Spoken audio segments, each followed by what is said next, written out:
Al-Buxoriy yoshligidayoq otasidan yetim qolib, ustiga ustak ko'z nuridan ham batamom ajralgan bu bola qanday ilohiy mo'jiza sabab yana yorug' dunyoni ko'ra boshlagan edi. Milodiy 810-yil, 20-iyul.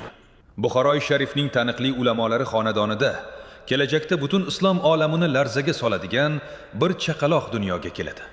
Uning to'liq ismi Muhammad ibn Ismoil edi. Bolakayning ko'zlari qattiq jarohatlanib, ko'rish qobiliyatidan butunlay ajraladi.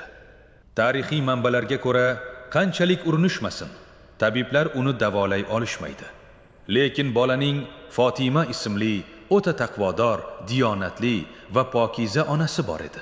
Bu mushfiqa ona el ko'zdan chetda, kecha-yu kunduz Allohga iltijo qilib, tinmasdan ko'z yosh to'kib duo qiladi.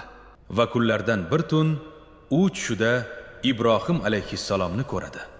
Ibrohim alayhissalom onaga qarab, "Ey volida, sening duolaring ko'pligidan Alloh taolo o'g'lingga to'liq ko'rish qobiliyatini qaytardi" deb xitob qiladilar. Mashhur olim Abu Ali al-G'assoniyning yozishicha, ona ertalab uyg'onib qarasa-yu, mo'jiza yuz bergandi.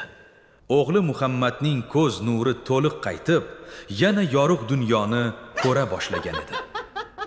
Alloh taolo mo'jiza bilan qaytarib bergan ana shu o'tkir ko'zlar 100 minglab hadislarni o'qib yod ola boshlaydi va keyinchalik kechalari oy yorug'ida bexato kitob yozadigan daho Imom Al-Buxoriyga aylanadi.